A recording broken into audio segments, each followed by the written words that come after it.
The KwaZulu-Natal Education Department today directed principals to release pupils early on the first day of school. It follows a weather warning for disruptive rain in the flood-battered province. KwaZulu-Natal Children's Sector Dr Siyabonga Nzimande is with us for more. Dr Nzimande, appreciate your time. Could you please provide an overview of the current situation in KZN regarding the heavy rains and flooding, particularly in relation to the impact on schools and learners? Thank you so much, and greetings to you and your viewers, Hugo. I think as we've seen and we've noted as the children's sector of KwaZulu-Natal that the schooling has been stopped today, and there was a warning issued out that there's going to be floods all over. This for us actually does mean that the department really do care about the children. But at the same time, it raises a question because it comes at a point in time where we actually do agree that this is not the first time that floods do happen. And then we begin to ask critical questions: where are the policies and frameworks around to be developed that will ensure that how do we deal with this situation moving forward? When I'm talking about this, I'm looking at this flooding and the climate change that is currently happening. It means that it does impact on learning, and it's not first time. Whilst we're looking at the right of a child to be protected, and we can be able to protect a child when they begin to take such precautions, but then one is also asking the critical question around: is there going to be a framework that is going to be looking at alternatives to learning in a traditional way? When learners cannot be able to go to school, they get disrupted into another right of theirs, which is the right to education. Is it just been given that learners should stay away and principal must use their own discretion? Or are we able to say there's going to be alternatives into learning that need to be provided for such learners? Hence, that is what is worrying us at the moment. But we also do welcome the warnings and also saying schools must use their discretion. But one is asking about the sustainability of that in terms of providing alternatives to traditional learning. Dr. Nzimande, it's all and good to speak about the department and how it cares for its learners, because you've issued a warning and sent children home because of the impending rain or inclement weather that's been reported. But one of my colleagues has just reported on Zwelisha in Durban, where young children are having to walk over a tree that's used as a bridge across a river. Now, surely that's where you need to start, where there is an existing problem that we are continually reporting on season in, season out, and very little seems to be done in the way of constructing bridges for the learners to get to school in the first instance. And for us again, and thank you for raising that question, for us again, we are saying that this comes at a time for concern to say that where is your multiple stakeholder and intergovernmental programs that are going to be looking at infrastructures, that are going to be looking at the safety of a child, that is going to be looking at all other components. And I always say this: a child can actually be at school, but it's not just the mandate of the Department of Health alone to make sure that that child is safe. We are calling on all other departments and all other interventions to ensure that this does not happen also further. But again, I'm still raising that question as children's sector, that we are saying that what then happens? We're protecting a child to say that a child can stay away because there's flooding, but what becomes a sustainable alternative route for this child so that they can also be able to continue to learn?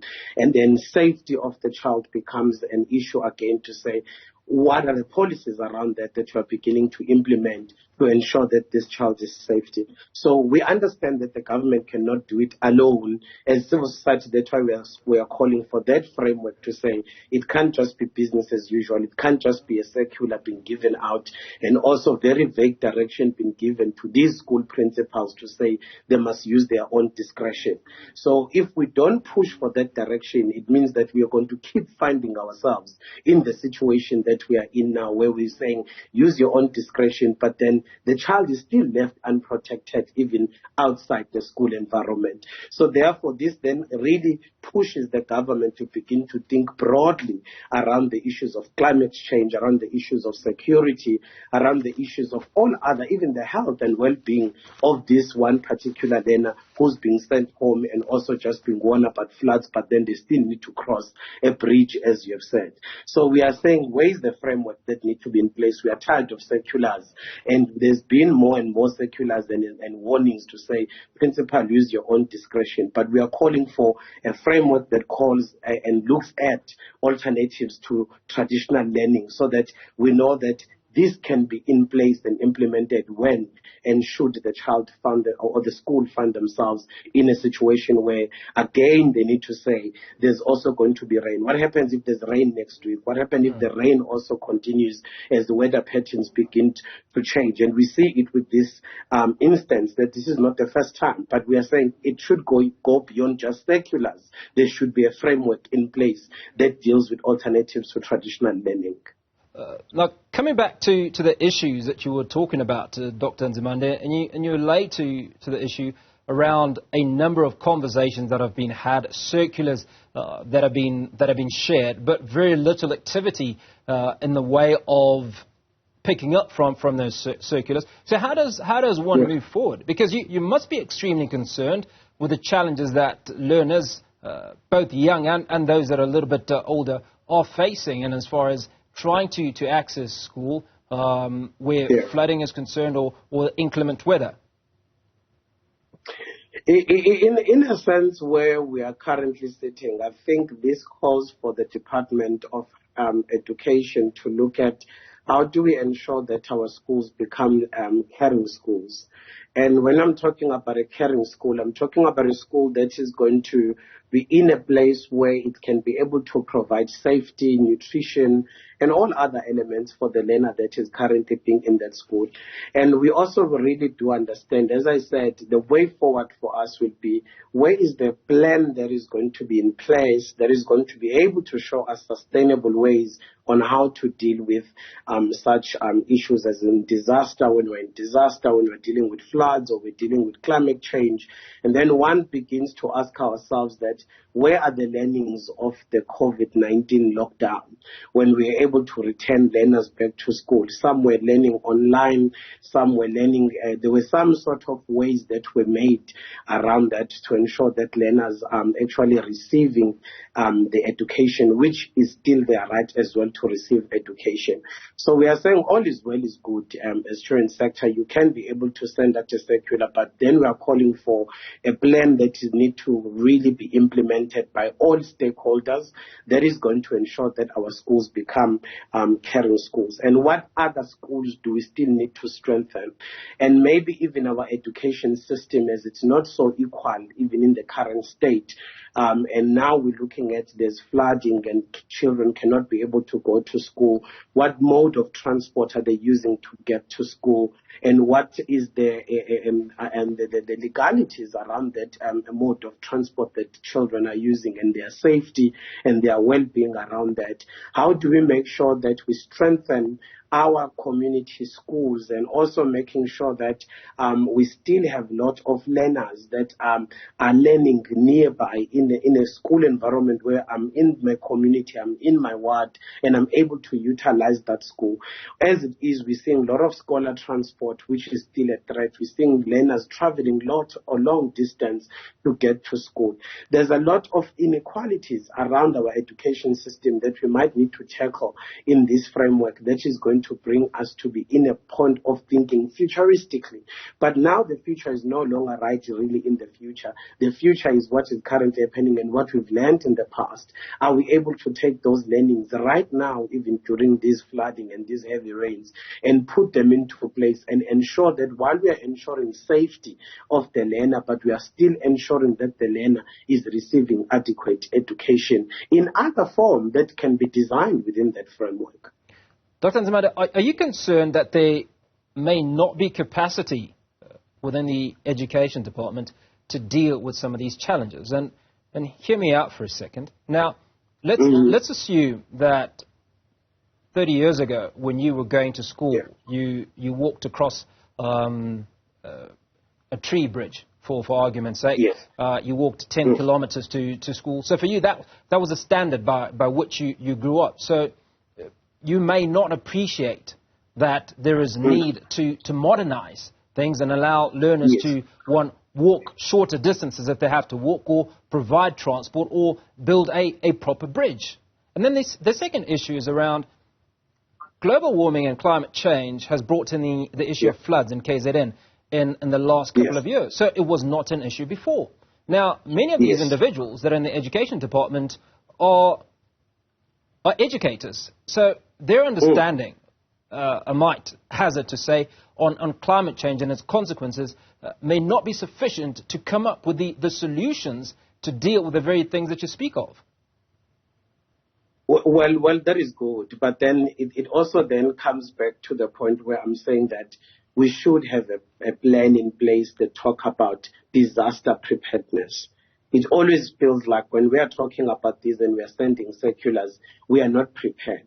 We are saying that let's empower and build that component. Even when we are talking about, as I was alluding into the COVID-19 situation when we were in lockdown, we were not prepared for that. But now we've got something called pandemic preparedness that we are calling for the Department of Health to have in place. But we are also saying all departments must be ready for any other disasters that may be coming. Global warming is also part of something that we need to begin to consider alternatives. Because at the moment, we are not talking about alternatives. We are saying that send your learners home, and then they are deprived of the right to be in class and to learn. But then the way we've described the class is in a traditional way, where we are saying that, yes, there are no resources, but where is the piloting? What can we show that we can be able to do? And what is it that we need to do as well to equalize the ground? Because we understand from quintile 1 up to quintile 5 schools. Sorry, Dr. Nzimande, allow me to interject, because I think you've struck on the source of my question, which is, is there a capacity in the Department of Education? I mean, you talk about we need to introduce disaster preparedness. So my question is, where is the capacity? Because you are having these conversations that the Department of Education itself isn't having, right? So what are the worries of the parents? Now, if there are parents or learners that are in parts of South Africa where these issues are not a problem. But again, if we go back to your illustration or your example of COVID-19, many months were lost to education. And in the same process, many of these learners may lose 20 days, they may lose 30 days or 40 days. Are there even conversations about how do we catch up on this time that has been lost? And I think what is very important and what is critical is that we as civil society, we are calling government to say, let's come back to the drawing board and where can we assist you? And we're looking at a a cluster of a community where we are saying that no school is an island. No child should be raised by one family. It takes a village to raise a child. But at the same time, we are calling also on private sector to come on board. We're also saying to those poor of the poorest communities, what is it that we need to begin to learn in terms of sharing these ideas from one school to another on how to deal with global warming, number one, how to deal with pandemic preparedness, how to deal with disasters and the outcomes of those disasters. We are saying that let's not just think about, when you begin to eat a meal, I'm going to make an example. When you begin to eat a meal, you don't ask for a toothpick. You only ask for a toothpick when something is stuck on your teeth. And we are saying, now let's begin to prepare ourselves in our mind, because there's some effect that is going to come from this. When you are saying learners go back home and come back when the disaster is over, how many will still be motivated to come back? How many will actually suffer the consequences of actually going back and actually find themselves unsafe within the route of coming back from school and sitting at home. We are saying that within that disaster plan that they have and being able to communicate powerfully in the way they are communicating in their circulars, let's also have the communication and a sustainable framework on how to deal with these issues. Government cannot do it alone, and I always emphasize this. There's civil society, there's private sector, there's government themselves, there's businesses that need to come forward to begin to have these conversations together to ensure that we're protecting an African child. One thing that keeps worrying me when we're speaking about education in South Africa is how we are talking about it traditionally. Again, I repeat, we want to imagine a teacher in front of a learner in classroom. When will we ever begin to demonstrate some certain level of engagement with the learners themselves, with the parents, broader stakeholder engagement to say, should this happen, what should be the form of learning to ensure that we don't compromise one or the other while we are protecting the child? Now, you've raised a number of issues and posed several questions. I'd imagine that you've got some solutions to some of the questions that you've asked. What are some of the solutions to the many problems that bedevil the education sector, particularly in KZN? I think one must first acknowledge that the Department of Education in KwaZulu-Natal has actually stopped working in silos. We've seen them in many other issues beginning to come forward where we've challenged them on certain issues around the school safety, around other issues such as social ills, and also now we are beginning to see global warming is adding into that basket of issues that we need to highlight and speaking about protecting of the child. But I think one of the strengths that we've actually been able to demonstrate was to bring back the partners that are working in schools. But now we need to start looking at a strategy of it's not just partners working in a community representing Department of Education, but where are the partners in the community level that can be able to talk about protection of a child and programming of a child from the community level, because the school anyway belongs to the community. So those conversations are currently in place, and we are having very robust conversation with the Department of Education where we bring each other to account on just issues of human rights protection and protecting the right of the child. Dr Siyabonga Nzimande, KZN Children's Sector, appreciate your time. Thank you so much for speaking to us on In Focus.